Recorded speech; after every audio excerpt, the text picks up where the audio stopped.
What's up guys, Carmine here, back again once again to discuss House of the Dragon, and although the show may be over, it's time to look back and reflect on some of the best episodes for Season 1 using one of those top tier list thingies, and I'll be sure to leave a link in the description below if you'd like to make your own. But of course, not every episode was a banger, and I'll be honest, just like with the first season of Thrones, there wasn't one episode I'd rank below a C tier for the first season. Everything was either pretty good or just average. That being said, be sure to let me know in the comments where you'd rank each episode and see if yours line up with mine.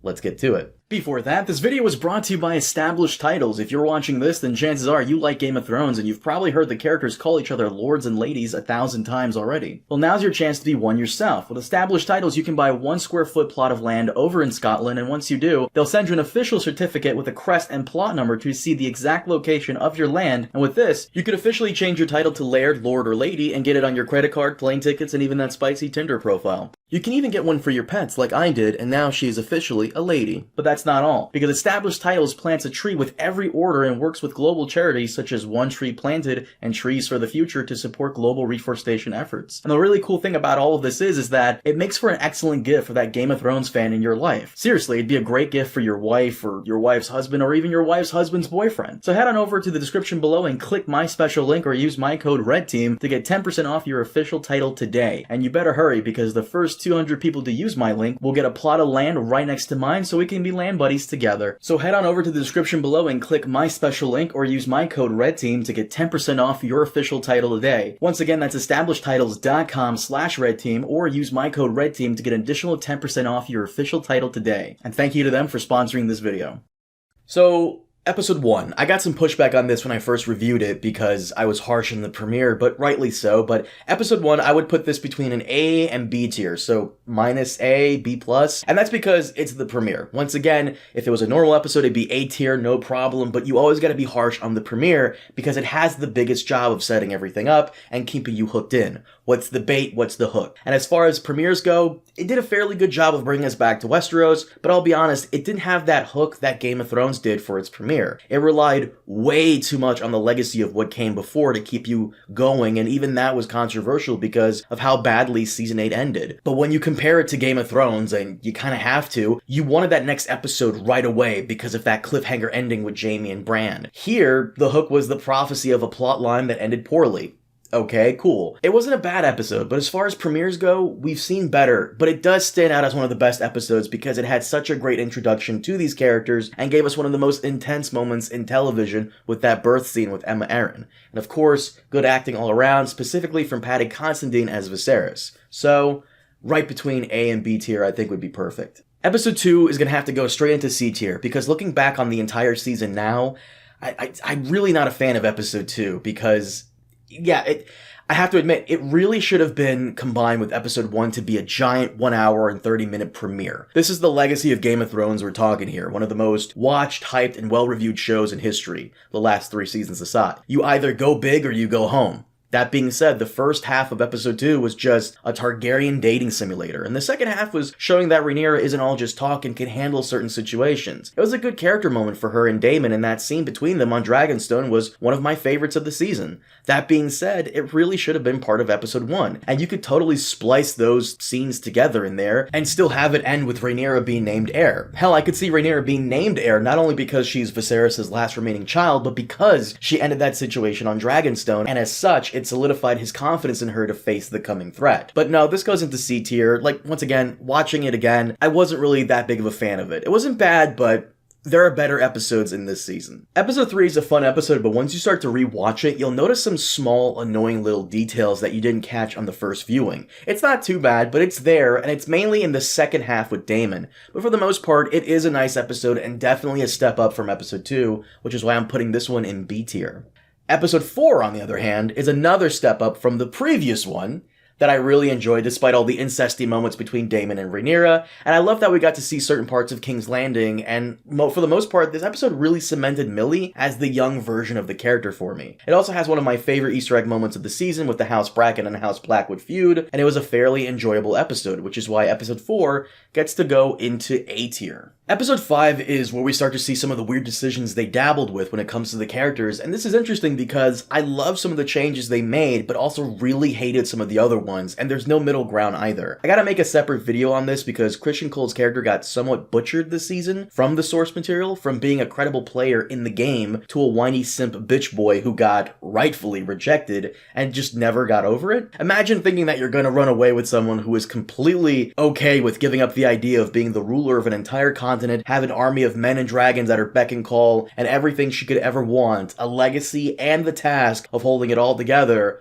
all to run away to be some sellsword's wife in Essos and live in hiding. Because remember, they would have to live in hiding. Criston Cole would have to constantly escape all kinds of assassination attempts sent by the crown or even rivals who'd want to use Rhaenyra against Westeros, on top of even more BS shenanigans they'd have to come across. So yeah, it just wasn't thought out on his part, which is fine. But it's funny because I wish they explored his mentality more on this. Apparently Criston Cole is fairly religious and he takes his vows very seriously. But you don't really get that feel early on, and they should have explored that more, which is kind of a letdown. But on the other hand, that Alicent scene of her coming in with the green dress and Larys doing that anime narrator thing of explaining what it means, great moment and original. But then it all gets ruined with Criston Cole going Chris Brown on Joffrey Lonmouth. Like, what? Why? Why does every wedding need to be this ridiculous and crazy? Well, it's Game of Thrones, so something's gotta happen. No, it was dumb and unnecessary, which is why this is going squarely between B and C tier, unfortunately. It's a good episode, it's just, somehow they just managed to not stick the landing with it, which really matters. Episode 6 is a weird one because I really do want to put this in B tier, but at the same time, it's not bad to the point where it needs to be in C tier. So it'll go right in the middle simply because it presents us with a lot of new situations and questions that they never really go into. For example, how did Rhaenyra and Hallland Strong get together? Can we see more of that? What did Alicent do to get Criston Cole off the hook for murder? Why does Larys seem completely okay with murdering his own family? Daemon and Laena's relationship. Can we see more of that? There was just so much I wanted to see that we kind of just run right past all of it and end up here. And I'll give you that, having the answer to those questions and seeing it all play out isn't really required to enjoy the show, but it does help out tremendously, and I really feel as though we should have gotten one more episode in the past to help answer these. Episode 6 had the difficult job of throwing us in a very awkward point in the show's history, and it does a fairly decent job at it, but it still feels very off once you go back and binge the whole thing together. But of course, the older actresses for Rhaenyra and Alicent do a fantastic job, and Harwin almost steals the episode for me for MVP. Once again, I just wish we could have had more time with him and Rhaenyra to explore that whole relationship, among other plot points. Episode 7 goes straight into C tier and just barely edges out Episode 2 for worst episode. Once again, just as a reminder, this doesn't mean that the Episode 2 or 7 was bad, just that in comparison to everything else that we've got, it was just alright. But this felt like a placeholder episode to get to the good stuff. Kind of like when you go to a restaurant and you're really hungry, so much so that, you munch on breadsticks to hold you off till the main course arrives. That's basically what this is. It's not a filler episode, but it almost feels like it. It's necessary for Aemon to get his dragon and lose the eye, while also cementing Rhaenyra and Daemon, but I feel as though you could have addressed those moments off screen like they did in Episode 6, but to be fair, if they did that, then I'd have the same problem. And I gotta admit, rewatching the episode, I don't know, it just feels as though Episode 7 didn't have enough meat on the bone for me to be as good as Episode 1 or 4, but it did have good character moments between some of the major ones like Rhaenyra and Alicent, and yeah, it just, I don't know, it ultimately feels like a whatever episode, the one you need to watch before shit hits the fan. But shit does hit the fan in Episode 8, which I would argue goes straight into S tier. It's not a perfect 10 out of 10 episode, but it's damn close to it. I might as well give it the score anyway, because I know some of you guys would bitch about it if I put it in A tier. But yeah, no, this is probably the best episode of the season, though I do think Episode 10 comes close to it, which we'll talk about in a minute, and it's mostly because of how awesome Paddy Considine was, and the fact that this episode felt very Game of Thrones-ish. Plus, I do like how they handle the time skip here. A lot of great moments for many of the characters and good performances all around. Just a really solid episode. As for Episode 9,